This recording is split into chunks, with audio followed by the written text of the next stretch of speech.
Assalamualaikum warahmatullahi wabarakatuh. Alhamdulillah wa syukurillah wassalatu wassalamu ala Rasulillah Sayyidina Muhammad ibn Abdullah wa ala alihi wa sahbihi wa mawalah wa man ittaba'a hudah. Ashhadu an la ilaha illallah wahdahu la syarikalah wa ashhadu anna Muhammadan abduhu wa rasuluhu la nabiyya ba'dah. Allahumma salli wa sallim wa barik ala sayyidina Muhammadin fil awwalin wa salli wa sallim wa barik ala sayyidina Muhammadin fil akhirin wa salli wa sallim wa barik ala sayyidina Muhammadin fil mala'il a'la'i ila yaumiddin. Allahumma bika amsayna wa bika asbahna wa bika nahya wa bika namut wa ilaikal masir. Allahumma ati nufusana taqwaha wa zakkiha anta khairu man zakkaha anta waliyuha wa maulaha. Allahumma barik lana fi ilmina wa barik lana fi niyatina wa barik lana fi amalina wa barik lana fi majlisina wa barik lana fi waqtina wa barik lana fi baladina wa barik lana fi ahlina wa barik lana fi malina barakatan ma'a barakah. Allahumma shfina washfi mardana wa mardal muslimin. Allahumma arhamna warham mautana wa mautal muslimin. Allahumma hdina wa wafiqna lima tuhibbuhu wa tardah. Allahumma amin. Amma ba'd. Bapak Ibu jamaah yang dirahmati Allah Subhanahu wa taala, alhamdulillah kita bersyukur pada Allah di petang hari ini Allah panjangkan umur kita sampai di penghujung hari Kamis ya. Alhamdulillah dan kita sedang berada di waktu yang baik ya, di penghujung hari, dan hendaknya penghujung hari diisi pula dengan kebaikan sehingga kita bisa menutup hari ini dengan husnul khatimah ya. Dan mudah-mudahan apa yang kita laksanakan di petang hari kali ini termasuk bagian dari kebaikan yang diridhai Allah. Allahumma amin. Tidak lupa kita berselawat untuk baginda Muhammad sallallahu alaihi wasallam, yang mana memang agenda kita di sore hari ini, petang ini, kita khususkan untuk mempelajari diri beliau sallallahu alaihi wasallam sebagai salah satu upaya kita untuk menanamkan terus ke dalam diri rasa cinta kepada Rasulullah sallallahu alaihi wasallam. Mudah-mudahan dengan demikian semakin mudah ya, semakin lapang jalan kita, lapang dada dan hati kita untuk mengikuti sunnah-sunnah beliau sallallahu alaihi wasallam. Bapak Ibu yang dirahmati Allah Subhanahu wa taala, jemaah sekalian, di petang ini kita akan melanjutkan pembahasan kitab Syama'il Muhammadiyah karya Imam Tirmizi rahimahullah wa nafa'anallahu bihi wa bi'ulumih pada di dalam bab yang ke-53 ya, tentang umur Rasulullah sallallahu alaihi wasallam, fi sinni Rasulillah sallallahu alaihi wasallam. Dan kita sudah membaca dan mempelajari riwayat pertama di dalam bab ini, yaitu riwayat nomor 378 di sini. Disebutkan oleh sahabat yang mulia Abdullah ibnu Abbas bahwasanya Rasulullah sallallahu alaihi wasallam menetap di Mekah selama 13 tahun ya. Selama 13 tahun di Mekah beliau menerima wahyu, begitu bahasanya ya. 13 tahun di Mekah beliau menerima wahyu. Dan di Madinah selama 10 tahun, dan kemudian diwafatkan beliau dalam usia 63 tahun. Nah, ya. 13 tahun selama di Mekah menerima wahyu, 10 tahun di Madinah, wafat di Madinah dalam usia 63 tahun. Nah, berarti 23 tahun masa aktif beliau sebagai Nabi Sallallahu Alaihi Wasallam. Nah, berarti 23 tahun, 63 tahun, kurang 23, berarti 40 tahun. Ya, itu adalah masa di mana beliau disiapkan oleh Allah Subhanahu wa taala sebelum menerima risalah itu. Nah, itu riwayat pertama, ya. Dan dari situ kita juga belajar bagaimana ternyata kalau dibandingkan antara masa tugas beliau dengan masa persiapannya, itu masa persiapan 2 kali lipat kan begitu ya. 2 kali lipat dari masa tugas beliau lebih kurang. Tugas menjadi nabi 23 tahun, disiapkan 40 tahun. Nah, itu juga menjadi suatu pelajaran besar kita katakan bagi kita semua bahwa menyiapkan itu memang butuh waktu yang cukup panjang ya dibanding masa berkarya itu. Seperti itu. Ya. Dan selanjutnya kita sambung riwayat nomor 379. Fanaqul bismillahirrahmanirrahim faqala al-muallif rahimahullah wa nafa'ana Allahu bihi wa bi'ulumihi fi darain.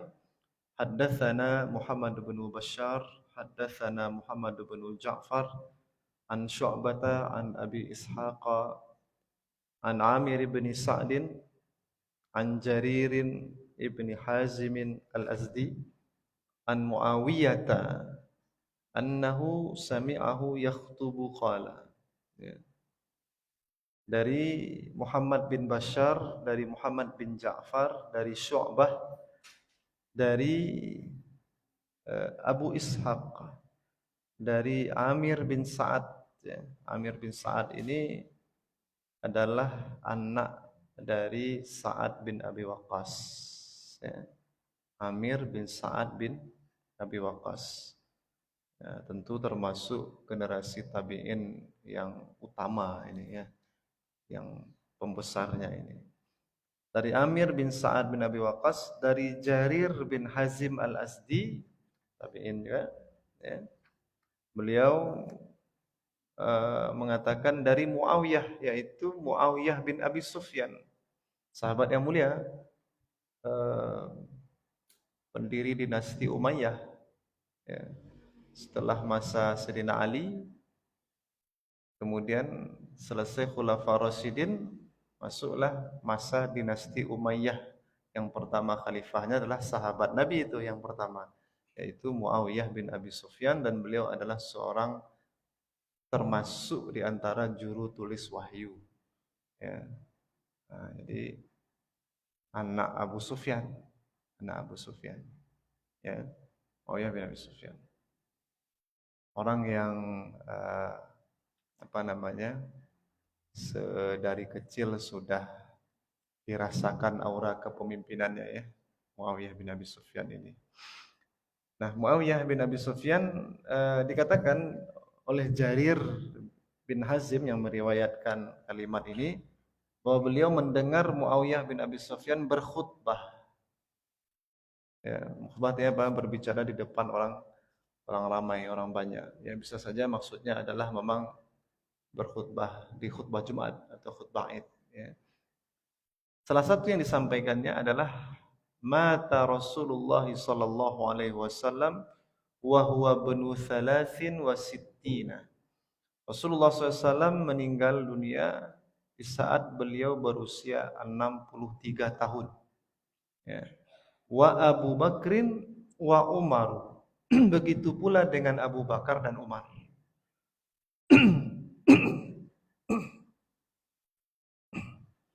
Wa ana bunu 63. Dan saya, kata Muawiyah, saat ini adalah seorang yang berusia 63 tahun. Nah, ya. Jadi Muawiyah sahabat Nabi, dia mengatakan Nabi wafat di umur 63. Abu Bakar juga wafat di umur 63.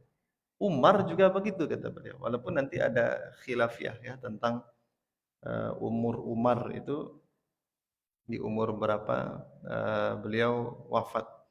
Ya, ada yang mengatakan di umur 58 ya, 57, 56 ya.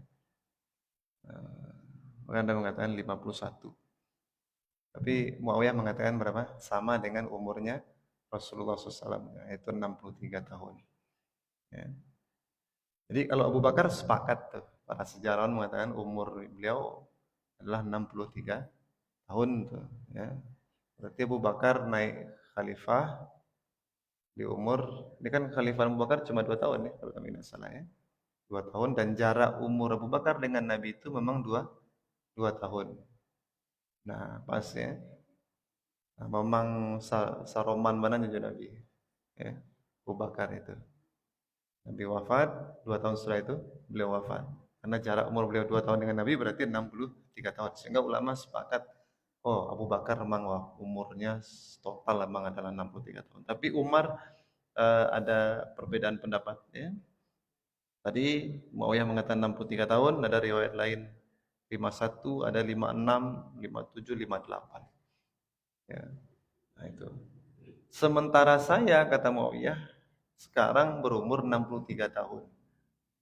Nah, mungkin Muawiyah merasa bahwa ajalnya sudah dekat. Ya, Muawiyah merasa. Sementara dalam catatan sejarah, ya, pada akhirnya Muawiyah bin Abi Sufyan hidup cukup panjang umurnya, ya, sampai di sini berumur 78 tahun atau 80 tahun atau 86 tahun, ada 3 versi. Panjang ya. Nah, bisa 63 nya sampai 86 ya, 86 tahun.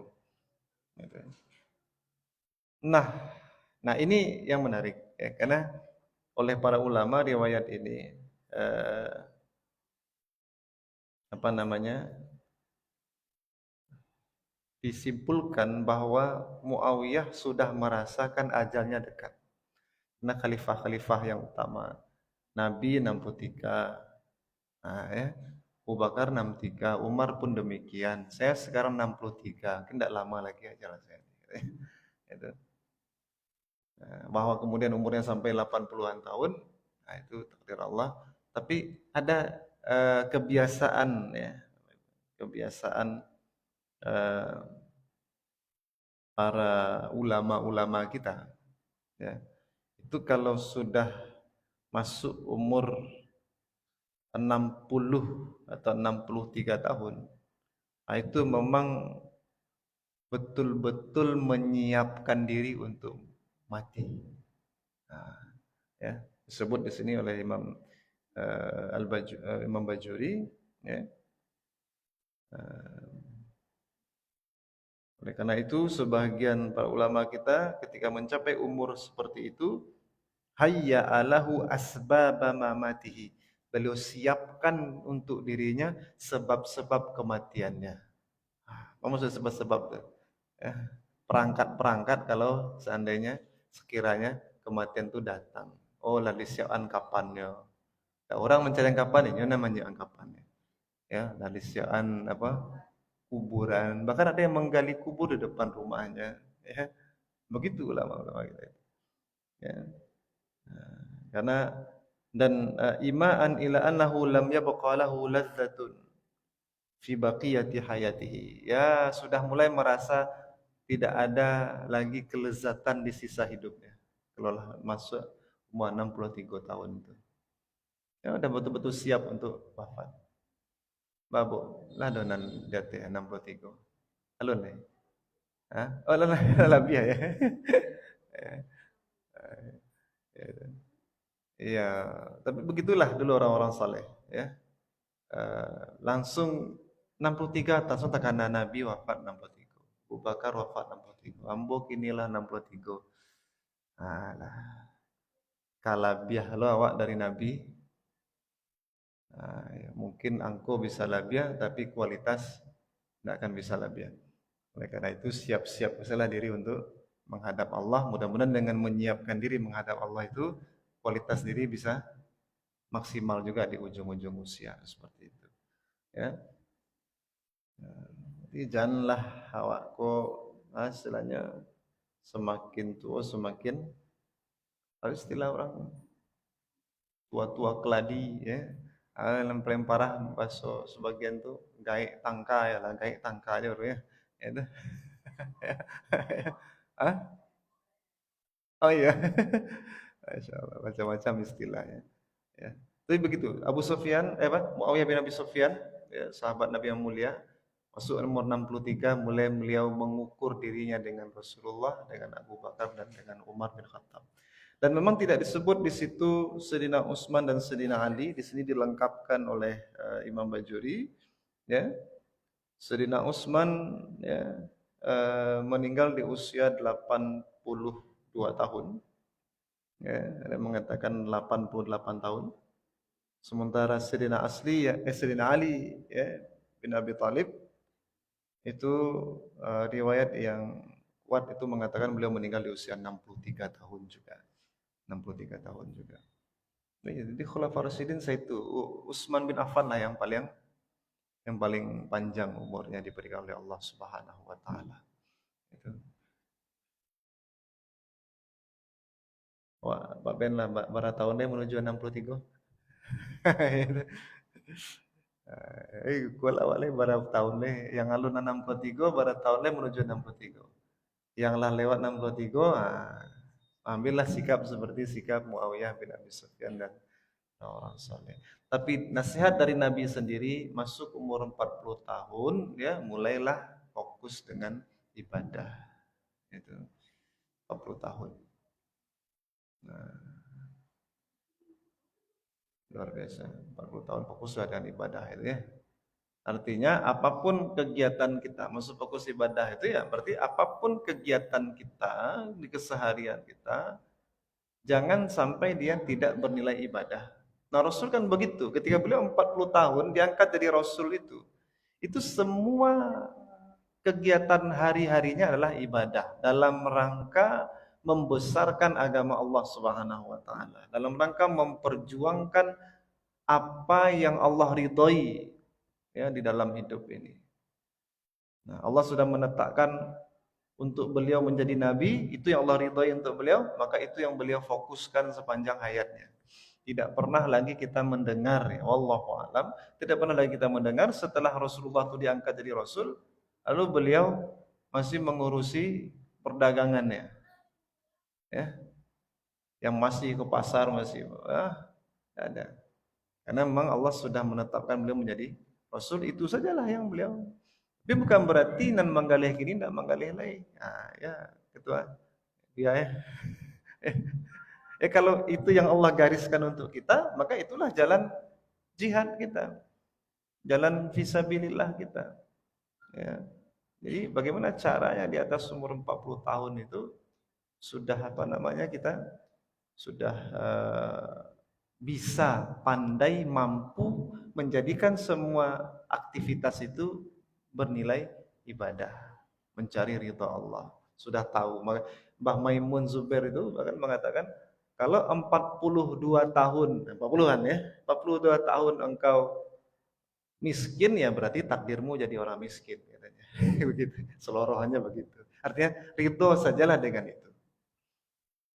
Artinya ridho dengan itu Allah tidak akan menyia-nyiakan ya. Tapi apapun yang dikerjakan dalam kondisi miskin itu ridholah ya, buatlah dia lebih maksimal dalam mencapai ridho Allah Subhanahu wa taala. Nah, itu. Nah, macam-macam demikiannya. Orang ini kadang ada orang mengejar sampai puluh tahun itulah permulaan kehidupan. Ya.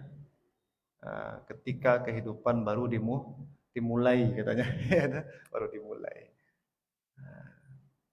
Kalau dalam Islam ya kehidupan apa yang dimulai? Kehidupan hakiki menjadi seorang hamba Allah Subhanahu wa taala. Mungkin selama ini kita berkegiatan juga tapi mungkin ada lalai-lalainya kita dari Allah, maka 40 tahun ke atas tidak boleh lalai lagi.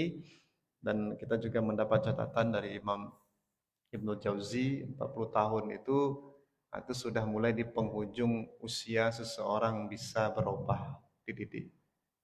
50 tahun tuh paling ujung tuh. Kalau sama masuk 50 tahun tuh udah kesempatan terakhir biasanya. Ya. Kalau sudah di atas 60 tahun, itu susah akan berubah kecuali datang hidayah rahmat khusus dari Allah Subhanahu wa taala. Nah, itu ya. Nah, jadi dan kita pun memang banyak menyaksikan hal seperti itu, ya.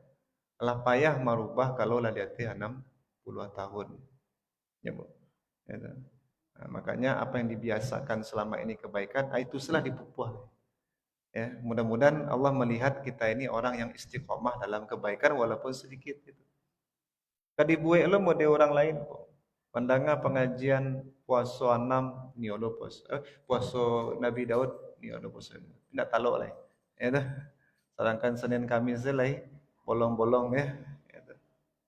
Nah, tapi anan bisa lah. Itulah. Kadi berubah banan tak muah lah. Ayah. Nah, makanya mulai menghitung apa kebaikan yang paling kokoh dalam diri itu yang itu nanti dipupuh ya, dilancarkan di apa namanya difasihkan ya, difasihkan. Nah, itu. Dan kita di kajian pagi subuh ya Jumat kita belajar dari Imam Ibnu Athaillah As-Sakandari bahwa ibadah yang paling utama ya, adalah zikrullah karena zikrullah bisa dibuat oleh siapa saja dalam umur berapa saja dalam keadaan apa saja. Nah, seperti itu. Nah, itu. Jadi pilih-pilihlah sekarang zikrullah kita. Itu. Kita lanjut 380 ya. Haddatsana Husain bin Mahdi Al-Basri. Haddatsana Abdul Razzaq an Ibnu Juraijin an Zuhri an Urwata an Aisyata. Ya, dari Husain bin Mahdi Al-Basri, dari Abdul Razzaq, dari Ibnu Juraij, dari Az-Zuhri, dari Urwah bin Zubair maksudnya. Urwah bin Zubair bin Awam, dari Aisyah radhiyallahu taala anha, ibunda kita semua, anna Nabiy sallallahu alaihi wasallam mata wa huwa ibnu 63 sana. Bahwasanya Nabi SAW meninggal ketika berusia 63 tahun. Jadi sudah 1, 2, 3 ya, 3 riwayat menunjukkan Nabi wafat di usia 63 tahun. Nah, ini ditampilkan begini oleh Imam At-Tirmizi di awal pembahasan usia Nabi, tandanya bahwa inilah pendapat yang paling kuat. Ya.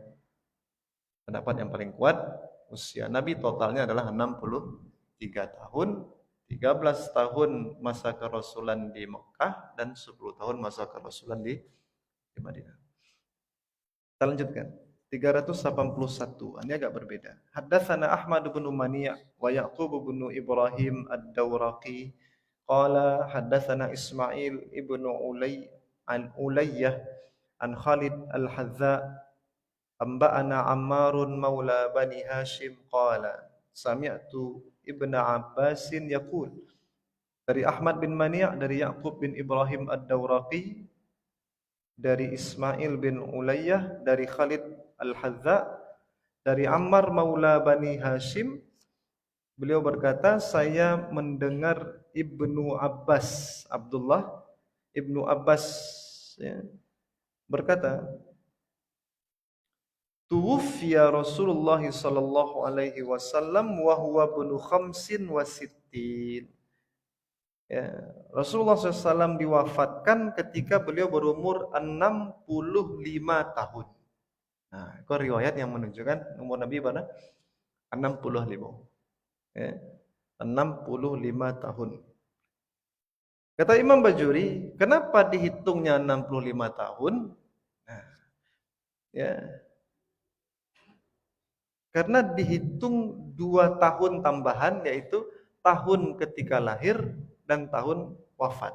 Jadi 63 tahun itu dalam riwayat 65 ini ditambahkanlah setahun tahun kelahiran dan setahun lagi tahun wafat.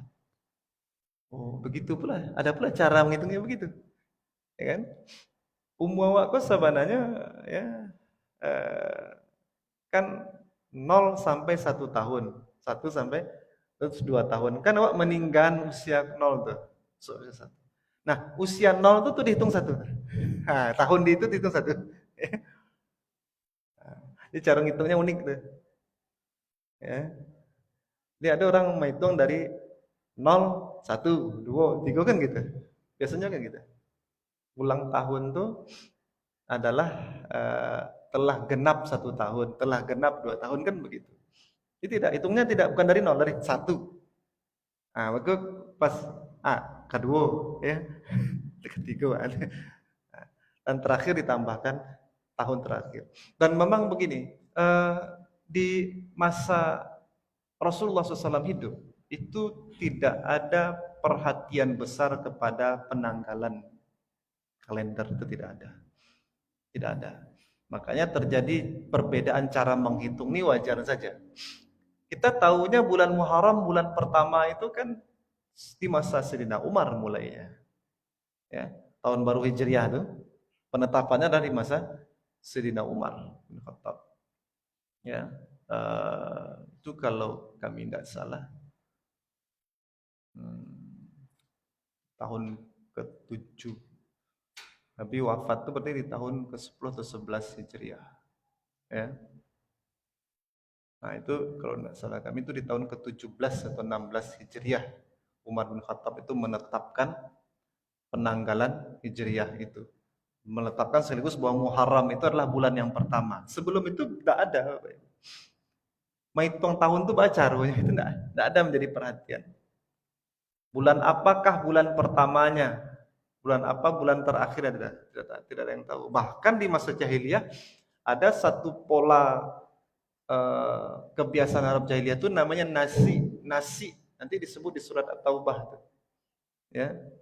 Di mana orang Arab jahiliyah untuk menghindarkan diri dari yang diharamkan Allah, tapi mereka tetap ingin mengerjakan yang diharamkan Allah. Nah, ini ya. Maka mereka tambahlah 1 bulan lagi dari 12 bulan yang menjadi ketetapan Allah itu. Jadi ada bulan beko yang kan didabelkan di dalam setahun itu. Untuk apa? Menghindari sesuatu kerja yang diharamkan Allah, tapi mereka ingin mengerjakannya. Nah, ya. Jadi misalnya Allah punya pantangan di bulan Rajab, ya. Nah, beko supaya di Rajab kok boleh enggak pantangan Allah dihindari. Tapi di Rajab cek lain ya gitu ya. Di Rajab cek lain. Di Rajab yang seharusnya itu tidak dikerjakan kerja itu mereka kerjakan kerja itu. Dan mereka buat satu Rajab lagi untuk namanya itu malape hutang ke Tuhan. Ya. Sampai kok ganti tahun depan bulan yang lain lagi. Jadi sehingga kacaulah perhitungan tahun di masa jahiliyah itu. Itu yang disebut dalam surat Taubah itu innaman nasi'u ziyadatun fil kufri, bahwa nasi itu adalah bukan menambah tahun saja, bukan menambah bulan saja, tapi menambah kekafiran, menambah kekufuran. Nah, makanya turun ayat 36 itu di surah Taubah untuk menjelaskan bulan di sisi Allah cuma 12, 4 yang mulia kan gitu ya. 4 yang mulia. Nah, cuma begitu, jangan ditambah-tambah lagi gitu. Ya. Nah, sehingga wajar saja kemudian tentang umur Nabi itu kita punya perbedaan-perbedaan pendapat. Itu juga umur tadi Khulafaur Rasyidin, Umar, Utsman, Ali, ada perbedaan pendapat. Gitu. Ya. Berapa di sini? 65 tahun ya, dengan menambahkan 2 tahun lagi dari 63, yaitu tahun kelahiran dan tahun wafatnya Rasulullah sallallahu alaihi wasallam. 382. Hadatsana Muhammad bin Bashar wa Muhammad bin Aban qala hadatsana Muadz bin Hisham hadatsana Abi an Qatadah anil Hasan an Zaghfali ibni Hanzalah, dari Muhammad bin Bashar, dari Muhammad bin Aban, dari Muaz bin Hisham, dari ayahku katanya yaitu Hisham, ya. Dari Qatadah, dari Al Hasan, maksudnya Hasan Al Basri, ya, rahimahullah. Dari Daghfali Daghfal ibni Hanzalah. Daghfal ibnu Hanzalah. Ya. Beliau meriwayatkan anna Nabi sallallahu alaihi wasallam qubida wa huwa ibnu 65. Nabi SAW diwafatkan Allah ketika berumur 65 tahun. Dua riwayat menjelaskan Nabi umurnya berapa? 65 tahun ya totalnya. Nah, ya. Tapi riwayat ini disebut riwayat mursal. Maksudnya apa? Ada nama sahabat yang tidak, generasi sahabat yang dilangkaui. Karena yang mengatakan Nabi wafat umur 65 tahun itu namanya Daghfal bin Hanzalah. Daghfal bin Hanzalah ini tidak bertemu Nabi. Berarti dia meriwayatkan dari seseorang dari sahabat tapi tidak disebutkan dalam riwayat itu, sehingga riwayat ini jatuh statusnya ya, adalah sebagai mursal. Mursal ini termasuk hadis-hadis lemah ya, seperti itu. Ya. Nah, itu komentar Imam Tirmizi menjelaskan di sana ya. Daghfal ini kami tidak tahu dia pernah mendengar dari Nabi langsung, kata Imam Tirmizi. Artinya ada satu orang laki-laki lagi harusnya disebut di situ. Nah, tapi tidak disebutkan. 383. Haddatsana Ishaq bin Musa al-Ansari, haddatsana Ma'nun, haddatsana Malik bin Anas an Rabi'ah bin Abi Abdurrahman an Anas bin Malik annahu sami'ahu yaqul. Dari Ishaq bin Musa al-Ansari, dari Ma'an, dari Malik bin Anas, Imam Malik ya, imamnya mazhab Malikiyah, dari Rabi'ah bin Abi Abdurrahman, Rabi'atul Ra'i, gurunya Imam Malik ya. Dari Anas bin Malik, sahabat yang mulia. Bahwasanya beliau pernah mendengar, maksudnya apa? Rabi'atul Ra'i pernah mendengar Anas bin Malik berkata, kana Rasulullah sallallahu alaihi wasallam laisa bit-tawilil ba'ini wala bil qasir. Rasulullah SAW itu tidaklah tinggi sekali dan tidak pula pendek. Ya, posturnya. Wala bil abyadil amhaq wala bil adam. Nabi itu tidak putih pucat. Ya, putih, balah putih. Tahu ibu putih kan?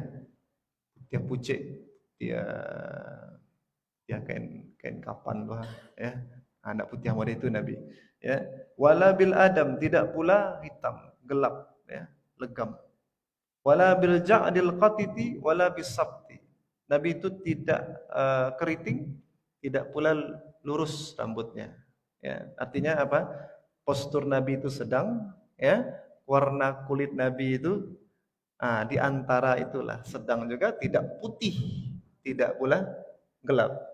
Nah, di tengah-tengah ya.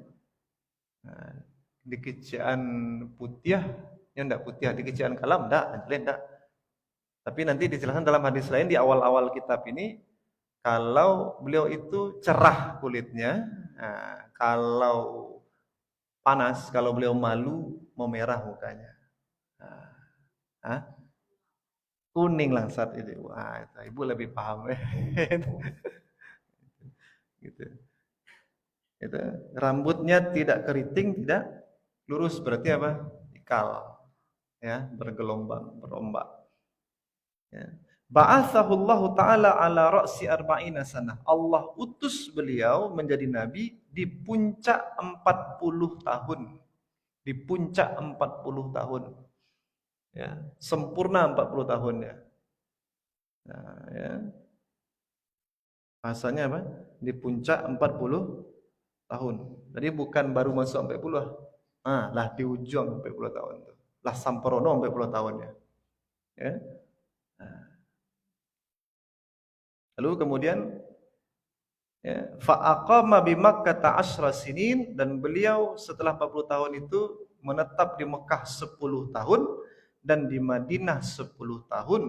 Wa bil Madinati 10 sinin wa tawaffahu Allahu ala ra'si sittina sana.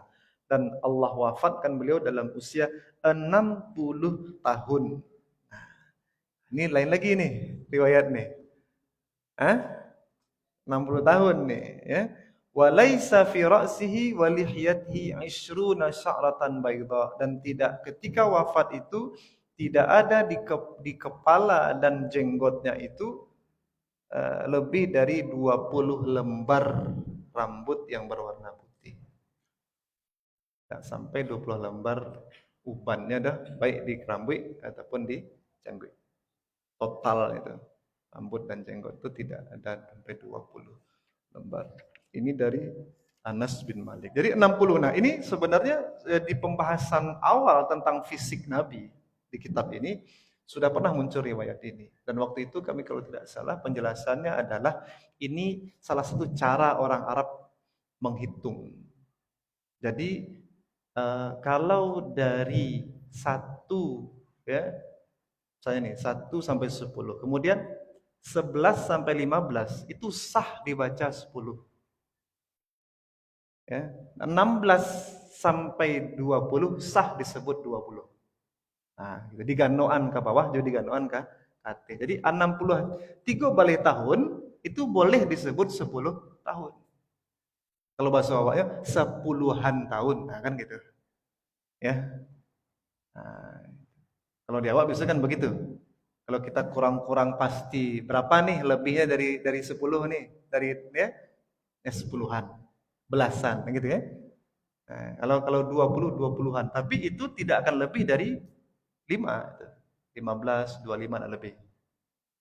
Itu cara orang Arab. Kalau dari 5 balik sampai 6 balik sampai 20, 8 balik, 9 balik itu boleh disebut 20 tahun. Termasuk 20-an gitu. Nah, begitu juga lah caranya. Jadi disebut 60 tahun itu bukan berarti tidak bertolak belakang dengan riwayat yang 63 tahun. Karena ada kebiasaan orang Arab menyebut 63 itu boleh disebut dengan 60 tahun. Nah, gitu. Seperti itu. Ya, digandok-gandokan saja. Ya, dibulatkan. Nah, cuman memang yang agak keras pertentangan ulama itu adalah tentang umur 65 tadi. Itu agak susah ulama sehingga tadi muncullah cara Imam Bajuri mengkompromikannya dengan umur 63. Karena yang paling kuat itu memang riwayat-riwayat tentang umur Nabi di 63 tahun. Nah, seperti itu. Ya. Dan menariknya di umur seperti itu Nabi Muhammad ubannya cuma berapa? 20 lembar. Ya, 20 helai. Masya Allah ya. 20 orang kini Pak. Banyak baru. Ya. Tapi masih wajar kan Bu ya? Masih wajar kan? Nanti ada kondisi di mana tidak wajar lagi. Ya. Di mana kata Allah, hari di mana anak-anak beruban. Nah, ya. Itu tidak wajar lagi tuh. Hari apa namanya? Hari kiamat ya. Nah, lebih parah. Jadi kita ini hari ini beruban ya masih wajar. Gitu. Tapi kesini kita lihat ya orang masih berumur 30 tahun sudah beruban ya. Hah? Pengaruh sampo ya lah itu. Tidak cocok ya. Tapi kalau sebagian pakar dah mengatakan itu beban pikiran, stres. Nah kadang-kadang kita ini tidak tahu kalau kita sedang stres. Nah itu yang rasa-rasanya nikmat saja, enjoy saja, ya santai saja. Padahal sebenarnya tubuh itu stres. Tubuh itu stres. Nah, jadi definisi stres para ahli dengan definisi stres menurut orang banyak itu beda ternyata. Ya, bagi kita mungkin ya raso-rasonya santai saja, itu tidak stres lah. Padahal itu bisa stres. Sama dengan penyakit jiwa. Ya, orang murung itu bagi para pakar itu sudah kena penyakit jiwa. Orang bersedih tidak bisa gagal move on, ya tidak bisa sedih terus. Itu bagi para pakar itu sudah kena sakit jiwa itu. Kalau di awak dan secara umum masyarakat sakit jiwa itu menggilo bananya baru sakit jiwa kan. Kalau sedih-sedih itu dah sakit jiwa. Ya. Nah, itu pemikian anak sekolah anak ya itu anak itu pemikian dari apa istilah ini overthinking ya. Nah, itu bagi para pakar itu sudah penyakit jiwa itu. Masuk kategori penyakit jiwa. Itu anak-anak apa namanya, anak-anak tamat sekolah coret-coret baju itu, bari pakar psikologi itu dianggap sudah kena penyakit jiwa itu. Nah, cuman mereka kan happy saja ya coret-coret itu. Nah, itu udah bagian dari stres itu. Nah, jadi memang kalau akan mengukur kita ini senang stres atau tidak, memang kita harus bertanya ke ahlinya. Dan Rasulullah memang semasa beliau hidup pernah mengatakan, dikomentari oleh siapa namanya, oleh sahabat Abu Bakar, ya Rasul, kenapa engkau hari ini kelihatan lebih tua? Maksudnya itu lebih beruban. Nah, lebih tua. Kata Nabi, wah, yang membuatku lebih tua hari ini Abu Bakar, lebih banyak uban nampaknya adalah surat Hud dan kawan-kawannya. Nah, berarti diteliti ulama tuh surat Hud itu dan yang serupa dengan itu. Apa sih surat Hud ini? Nah, ternyata surat Hud itu kalau kita baca surat Hud isinya apa ya? Hah? Umat-umat terdahulu kan, kisah para nabi kan dengan umatnya. Dakwah nabi itu konsisten di situ. Ya, sembahlah Allah, tidak ada Allah Tuhan selain Dia. Itu. Nah, itu terus ada pembangkangan umat, terus ada azab. Itu berapa nabi diceritakan. Nah, itu beban bagi Nabi SAW. Membaca suri-suri dan di dalamnya ada kisah para nabi yang disertai dengan azab Allah terhadap umat yang membangkang itu. Nah, jadi satu saja yang menjadi pemikiran yang paling berat dipikirkan Nabi adalah tentang nasib umatnya. Nah, itu umat, ya, umat ini seperti itu. Di luar itu Nabi aman saja bagi beliau. Oh, tidak makan-makan, nggak sepakan, ada masalah Nabi. Tapi kalau umat mulai banyak dan membangkang, nah itu nanti sakit balu. Tapi Nabi tidak pernah sampai stres betul karena Nabi itu selalu menemukan cara di setiap beliau sedih, di setiap beliau tertekan, itu selalu menemukan cara. Kalau tak menemukan cara, maka Allah langsung turun tangan menyelesaikan kesedihan dan kegundahan Rasulullah SAW. Diturunkan wahyu, diajak jalan-jalan ya, Isra Mi'raj ya, seperti itu. Ya, nah, didatangkan sesuatu yang menggembirakan beliau dan Nabi itu asal turun wahyu itu sudah senang beliau. Turun wahyu baru, ayat baru senang beliau. Ya, itu sudah membahagiakan. Itu yang disebut alam nasrah laka sadrak, itu ketika dibahas oleh ulama, wahai Rasulullah, bukankah telah kami lapangkan dadamu? Apa maksudnya lapangkan dadamu? Dilapangkan dengan risalah, dilapangkan dengan petunjuk Allah, dilapangkan termasuk dengan diturunkannya wahyu. Nah, itu, seperti itu. Rasulullah SAW. Terakhir pelengkap ya riwayat sebelumnya 284, hadatsana Qutaibah bin Sa'idin an Malik bin Anas an Rabi'ah bin Abi Abdurrahman an Anas bin Malik nahwahu, serupa dengan riwayat sebelumnya, menyatakan bahwa Nabi wafat dalam usia 60 tahun. Jadi ada 3 versi nih. Imam Tirmizi ingin menyampaikan ada 3 versi tentang umur Nabi. 63, 65 dan 60. Yang jelas 60-an. Kunci dengan riwayat 60 itu untuk menunjukkan ya 60-an lah, enggak usah kita perpanjang lagi perdebatannya. Ya. Dan itulah Rasulullah 60-an tahun beliau selesaikan tugasnya. Ya. Apa nama istilahnya itu? Purna ya. Purna jabatan ya. Dan memang tidak ada pensiunnya langsung bertemu dengan Allah Subhanahu wa taala. Dan beliaulah contoh manusia yang paling sempurna ya di dalam segala sisi kehidupannya. Dan perlu kita catat, setelah ini kita akan membahas tentang wafatnya Rasulullah SAW. Ya, ada sebuah riwayat ya,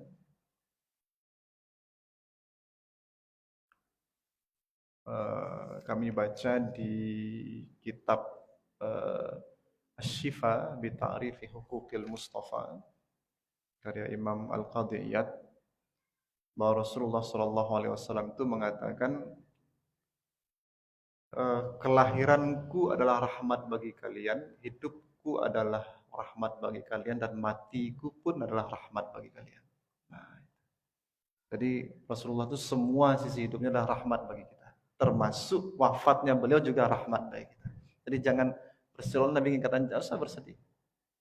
Dengan wafatnya Rasulullah SAW itu, ya, sebelum umat ini diwafatkan, ya, nabinya lebih dulu meninggal daripada umatnya, itu tanda rahmat. Kenapa? Karena di antara cara Allah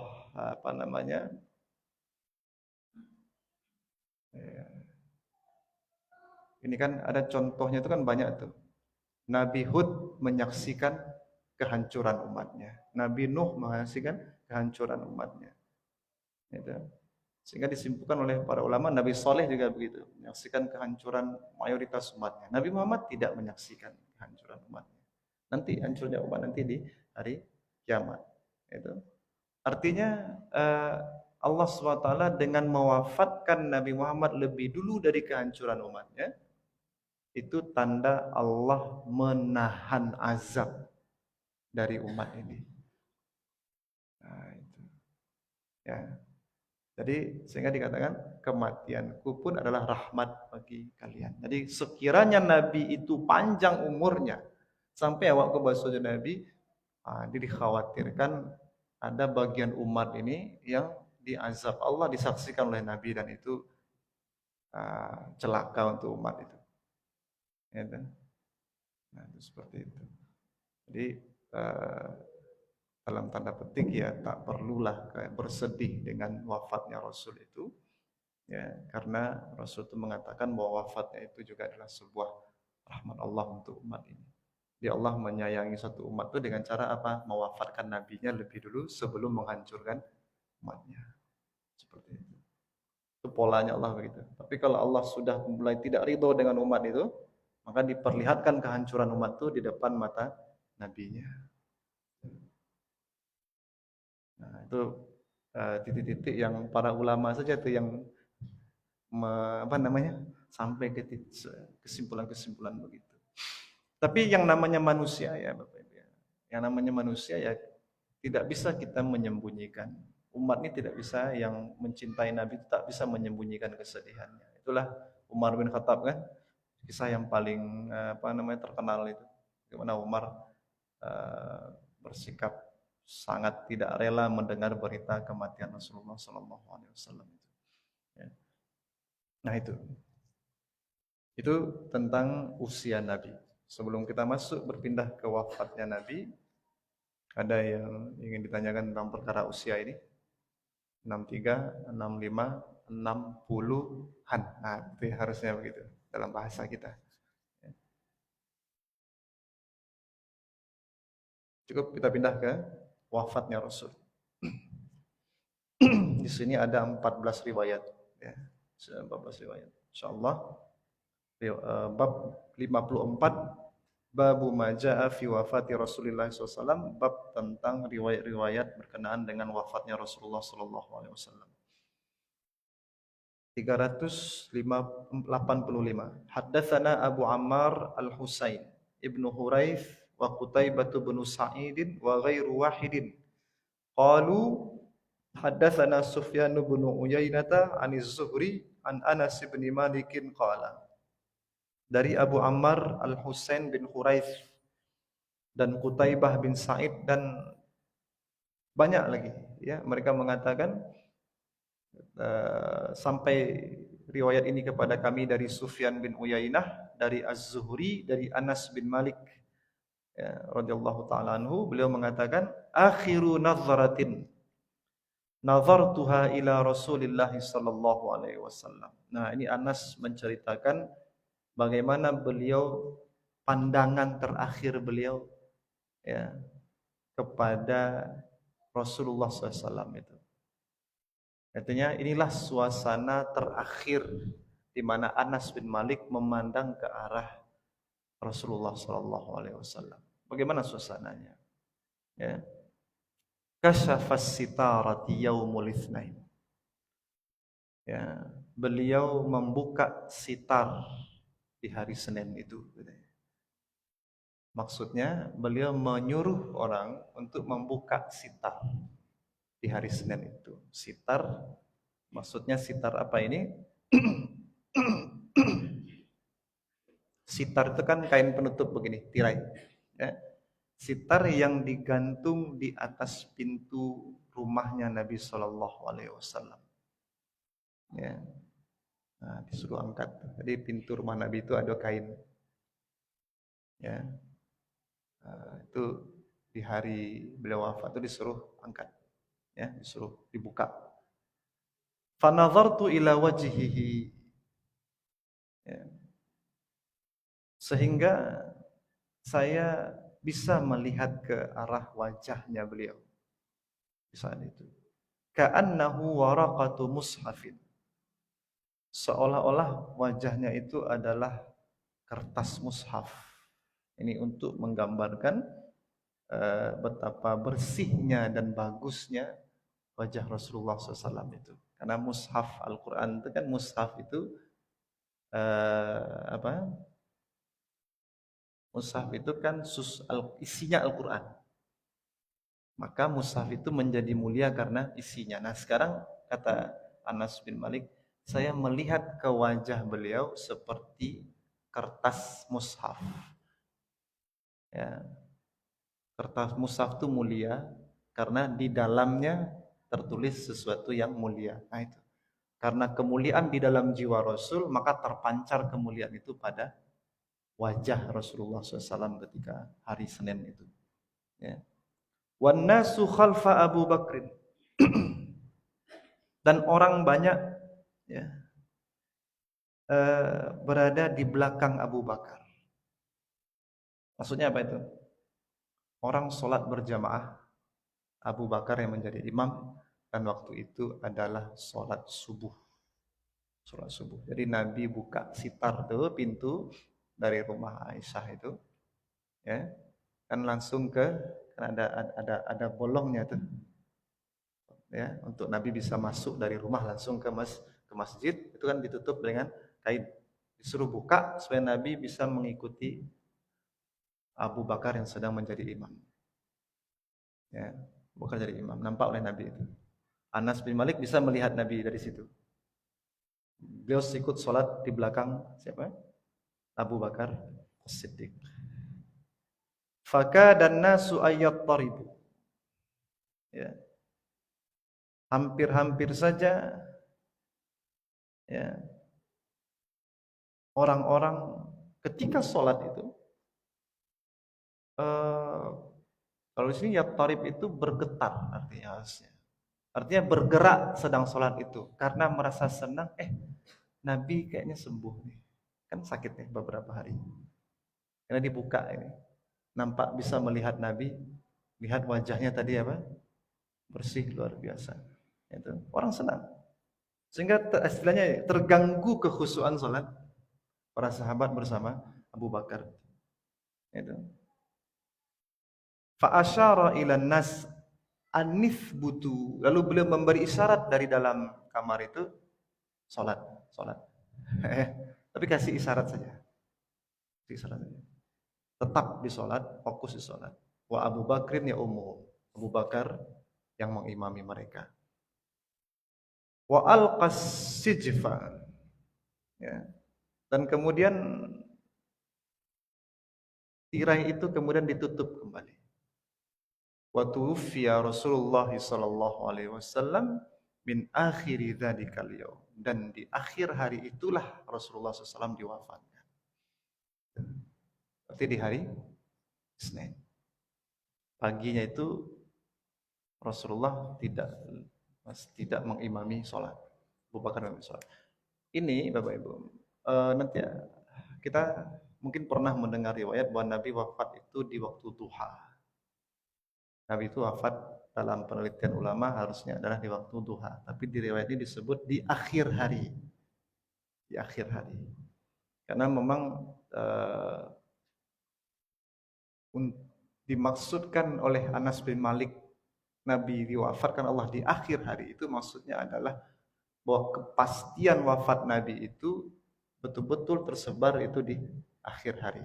Yang Nabi wafat mah di waktu duha. Di subuh tadi sholat, Nabi nampak lebih segar. Tapi di waktu duha beliau wafat. Kemudian berita tidak langsung tersebar, di akhir hari baru betul-betul dipastikan bahwa Rasulullah SAW itu wafat hari Senin.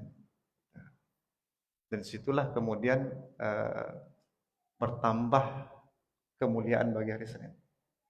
Ya, bahwa hari Senin adalah hari Nabi dilahirkan dan di hari Senin itu pula Nabi diwafatkan. Nah, itu hari Senin. Ya. Nah, makanya nanti ada ulama yang tentang mempuasakan hari Senin, walaupun Nabi mengatakan dipuasakan hari Senin itu karena hari Senin dan Kamis adalah hari di mana amal diangkat, dilaporkan kepada Allah Subhanahu wa taala, tapi karena mengukur hal-hal lain itu juga dikatakan oh hari Senin itu karena hari dipuasakan karena itu hari Nabi dilahirkan. Dan di hari itu pula Nabi diwafatkan. Nah, itu menjadi dalil bagi sebagian ulama yang membolehkan untuk melakukan satu kebaikan di hari kita dilahirkan, hari ulang tahun itu, ya, seperti itu. Hari Senin. Dan di hari Senin pula kan kalau tidak salah beliau masuk Madinah, ya, hari Senin ya, masuk Madinah. Ayo. Jadi hari Senin ini istimewa nih dalam perjalanan hidup Nabi SAW. Ya. Nah itu. Dan memang Bapak Ibu, banyak sekali kejadian orang-orang yang akan meninggal itu didahului oleh sakit sebelum wafat betul itu nampak sangat sehat sekali. Itu sering kali itu. Tadi kan sahabat-sahabat sampai sedang sholat melihat nampak wajah Nabi dari itu senang karena kayaknya Nabi mau sehat. Ya. Nah, tapi ternyata justru itu adalah tanda bahwa itu adalah hari terakhir beliau. Itu sering sekali itu. Sakit, kamu sekian lama sakit, itu tiba-tiba pagi itu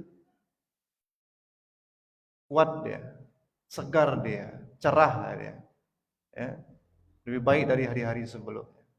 Tak lama setelah itu wafat. Nah, ini juga ciri-ciri, tanda-tanda yang harus kita jangan terlalu bergembira dengan sebuah tanda-tanda yang menggembirakan itu. Jangan terlalu bergembira. Dan bisa jadi itu satu tanda bahwa Allah ingin menjemput hambanya yang soleh. Seperti itu. Ya.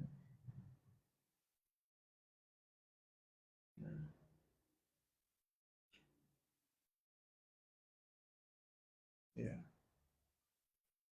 Itu riwayat 385. Ya. 386, haddatsana Humaid bin Mas'adah Al-Basri, haddatsana Sulaim bin Akhdar an ibni Aunin an Ibrahim anil Aswadi an Aisyah qalat. Ya. Dari Humaid bin Mas'adah Al-Basri, dari Sulaim bin Akhdar, dari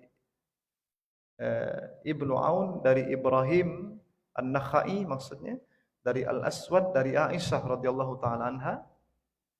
Qalat kuntu musnidatan Nabi sallallahu nabiyya ila sadri. Kuntu musnidatanin nabiyya sallallahu alaihi wasallam ila sadri. Aku adalah musnidatan, ya, tempat apa tuh sandarannya Nabi. Jadi Nabi itu bersandar ke dadaku, di pangkuanku, kata Aisyah. Ya. Au qalat ila hijri, ya. Nabi itu berada di hijr. Hijr itu di sini, Bapak Ibu. Lengannya. Hijr. Ya. Lengan sini. Jadi Nabi itu kalau enggak antara dua itu riwayat berada di dalam di atas dada Aisyah atau di atas lengan Siti Aisyah waktu itu.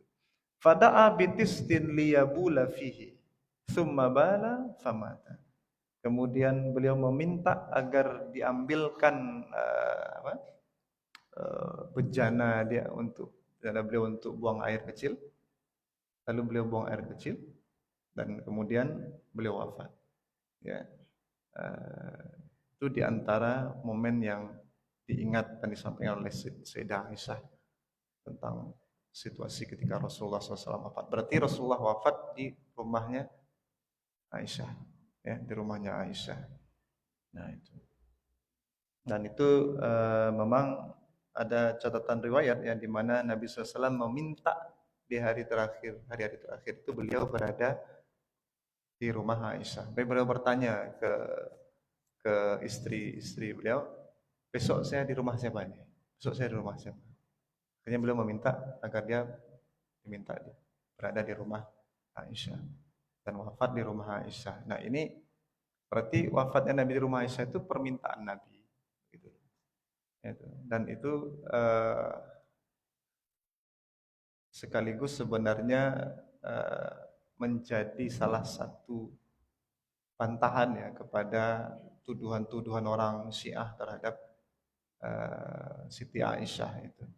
Karena Nabi sendiri di akhir hayatnya memilih untuk berada di pangkuan Siti Aisyah, ya, Bunda Islam. Nah, itu. Dan posisinya di situ sangat dekat sekali, bukan berbaring Nabi di atas kasur, ya, kemudian Aisyah berjarak dengan beliau, tidak, tapi berada di pangkuan Siti Aisyah. Gitu. Nah itu betapa beratnya itu bagi Bunda Aisyah itu. Ya. Itu di tangan beliau betul wafatnya Rasulullah. So, ini kan hadis ini menunjukkan bahwa wafatnya Rasul itu di tangan, di pangkuannya Siti Aisyah itu. Gitu. Dan sebelum wafat itu beliau sempat buang air dulu, buang air dulu. Seperti itu. Ya.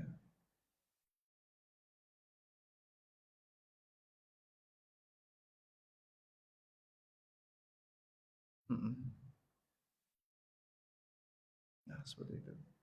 Itu dulu kita bacakan dua riwayat dulu, ya. Nanti ada tentang sakaratul maut Nabi juga akan ada, ya, ceritanya. Kita masuk ini bab-bab terakhir dan ini memang momen terakhir dengan Rasulullah SAW. Ya. Jadi kita dapat dari dua riwayat itu, pertama Nabi wafat di hari Senin dan di pagi itu yang memimpin sholat adalah Abu Bakar As-Siddiq. Di pagi ketika sedang memimpin sholat itu Nabi memperlihatkan wajahnya ke para sahabat sehingga agak terganggu sholat subuh sahabat itu, tapi Nabi suruh tetap fokus dengan sholatnya, ya. Berarti sahabat betul-betul menunggu tuh. Ya, sana Bapak Ibu rasakan betapa kuatnya ikatan para sahabat itu dengan Rasulullah SAW. Ya, ketika Nabi tidak jadi imam itu betul-betul menunggu Nabi itu keluar dari, untuk sekadar melihat wajahnya saja cukup. Gitu. Gitu. Nah, itu seperti itu. Jadi itu situasinya. Kemudian Nabi wafat di waktu duha, kepastiannya itu di akhir hari ya seperti sekarang ini, waktu asar seperti ini. Ya. Kemudian wafatnya di rumah Siti Aisyah, bahkan di dalam pangkuan dekapan Siti Aisyah. Dan di situ ditambahkan oleh Siti Aisyah, beliau sempat buang air kecil dulu sebelum wafat itu. Nah, seperti itu. Itu beberapa maklumat kita kumpulkan dulu untuk kita bisa nanti pekan depan kita lengkapi rasanya, ya, tentang wafatnya Rasulullah SAW, manusia yang paling mulia itu. Semoga Allah rahmati kita semua dan Allah rahmati seluruh umat Rasulullah SAW. Dan ya, semoga Allah izinkan kita untuk bisa menyaksikan wajah yang disebut oleh siapa tadi? Nas, ya? Anas bin Malik atau Ibnu Abbas tadi? Anas bin Malik, ya. Wajah mulia seperti kertas mushaf itu. Allahumma amin. Begitu? Ada pertanyaan, diskusian? Kita silahkan. Ada? Silakan.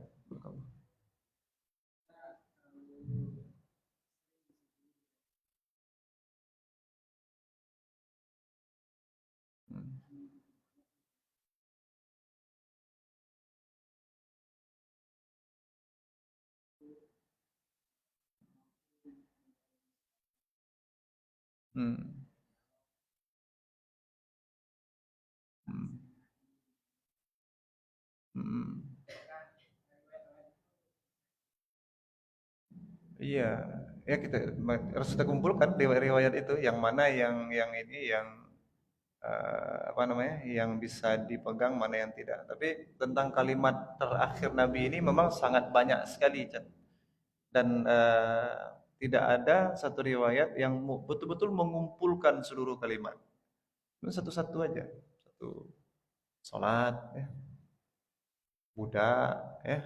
Nah, itu kan ada beberapa itu. Ada yang kalimat terakhirnya itu apa? Ila rafiqil a'la.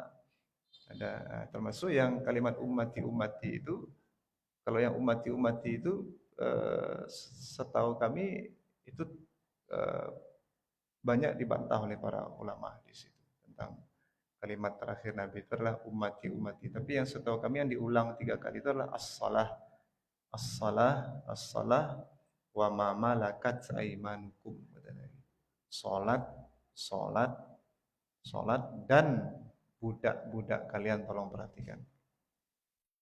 Ya, nah, itu. Hmm, hmm. Apa? Ah iya, tidak ter ini. Memang nanti ada riwayat tentang bagaimana Siti Fatimah juga hadir, ya. Keluarga Sayyidina Ali, Siti Fatimah itu hadir di situ. Ya, artinya orang-orang terdekat, istri-istri Nabi, anak Nabi, ahlul bait Nabi itu hadir di situ. Itu eh, sehingga apa namanya? Kayak Anas bin Malik itu kan sebenarnya pembantu Nabi yang sangat dekat dengan Nabi. Tapi kita lihat tadi beliau tidak berada di dalam. Beliau berada di luar, ya. Bersama dengan jamaah itu. Nah, jadi yang di dalam itu ya berarti keluarga Nabi betul di dalam itu. Dan kenapa apa namanya sampai lambat berita menyebar itu juga mungkin di antara keluarga juga ada ya juga tidak tahu apa yang harus dilakukan. Ya, soal sama dengan kita yang ketika apa namanya ketika kita menghadapi kematian di tengah keluarga kita, yuk kadang kadang-kadang bagaimanapun kita ahli ya, punya ilmu, tahu cara menghadapi kematian jenazah segala macam. Itu kadang-kadang di hari itu bisa gelagap juga, ya, ngeblank aja. Ya. Tapi bahwa ada dialog-dialog Nabi kan dengan Siti Fatimah sebelum beliau wafat, tuh ada dialog-dialog beliau menunjukkan bahwa Siti Fatimah, Sayyidina Ali dan keluarga Ahlul Bait itu memang berkumpul di rumah Siti Aisyah itu. Ya, tapi bahwa posisi persis beliau adalah di tangan Siti Aisyah. Itu, nah, itu yang dikuatkan oleh para ulama. Makanya di sini banyak riwayat ada Siti Aisyah. Berikutnya Aisyah, ini Aisyah lagi, ya, Aisyah lagi. Karena memang Siti Aisyah yang paling dekat dengan Nabi di waktu Nabi wafat itu, tanpa kita menafikan bahwa ahlul bait yang lain pun sebenarnya sedang berada di sekitar situ. Ya, gitu. Seperti itu. Di sini Aisyah ini berapa banyak nih kalimatnya Aisyah semua. Ya. Dan ini ada satu yang dari Sayyidina uh, ya Muhammad Al-Baqir, ya, di Ahlul Bait juga yang menceritakan riwayatnya. Ya. Terakhir dari Abdurrahman bin Auf, ya. Nah, ini dari Salim bin Ubaid, ya. Ya, riwayatnya banyak sekali ini. Nanti kita baca satu-satu, ya. Dan riwayat tentang meninggal Nabi bukan hanya di Samail saja, bukan di kitab Samail Muhammadiyah saja. di kitab-kitab hadis yang lain juga disebar riwayat tentang wafatnya Rasulullah SAW itu. Ya, seperti itu. Itu mungkin gitu. Jadi memang ada juga riwayat yang aneh-aneh ya kayak tadi malaikat maut segala macam itu kami tidak tahu itu ya. Malaikat maut gimana tadi? Ya. Mhm. Ya. Malaikat maut ya, ya. Oh iya, pernah kita mendengarnya begitu. Iya, iya, banyak itu sering tuh dibaca tuh. Allah alam tuh. Iya, Allah alam cerita begitu. Tapi kadang kita kitab hadis yang pokok ya, rasanya kami tidak pernah menemu yang begitu. Kayaknya ada kitab-kitab yang lain itu, ya. Gitulah. Jadi kita tidak berlebih-lebihan pula seharusnya, ya. Nabi dicabut nyawanya ya seperti manusia biasa dicabut. Bahkan nanti akan ada kisah bagaimana sakaratnya Nabi itu cukup lama, ya. Dan itu sekaligus mengajarkan kita bahwa orang kalau sakaratnya lama itu ya bukan tanda dia su'ul khotimah. Ini Nabi aja sakaratnya lama. Sampai terjadi dialog gitu. Di ujung nafas yang meninggal satu-satu itu masih dialog dengan keluarganya. Ya, seperti itu. Husnul khotimah mah standarnya adalah ada iman atau tidak di dalam dada seseorang. Di dalam hati itu masih ada iman atau tidak. Nah, itu. Jadi kalau orang sudah wafat dalam keadaan muslim ya kita berhusnuzon itu sudah husnul khotimah. Kita tidak lihat di cara bahwa ada orang misalnya nih wafat dalam keadaan sholat baca Quran. Nah itu mah namanya itu apa? Afdoliyah tambahan dari standar husnul khotimah. Standar husnul khotimah adalah la ilaha illallah itu tetap ada bersemayam di hatinya. Itu saja. Wafatnya dalam keadaan Islam. Gitu. Jadi ulama itu sebenarnya dibalik sekian banyak cara mati yang baik itu kan ada pembahasan oleh ulama itu. Cara mati yang baik yang dirindukan orang itu, maka akhirnya bersepakat di kalimat la ilaha illallah status sebagai muslim itu sudah cukup untuk dikatakan husnul khotimah. Nah, itu. Nah, tidak usah kita tambah-tambahkan lagi. Bisa saja ada orang wafat apa namanya kecelakaan, hancur ya, tapi ya karena dia mukmin ya tetap kita katakan itu husnul khotimah. Jangan dari cara wafatnya itu. Tapi kalau wafat dalam maksiat, nah itu baru ya sedang bermaksiat wafat waliyazubillah ya terjadi pada diri kita seperti itu. Nah, itu. Gitu. Ya. Cukup? Ada lagi? Ini belum selesai ini baru 2 riwayat ya kita bacakan di petang hari ini. Kalau tidak ada, mari sama-sama kita tutup majelis kita dengan doa pula kepada Allah. Allahumma taqabbal minna innaka antas samiul alim wa tub alaina innaka antat tawwabur rahim. Allahumma tawaffana muslimin. Allahumma tawaffana muslimin.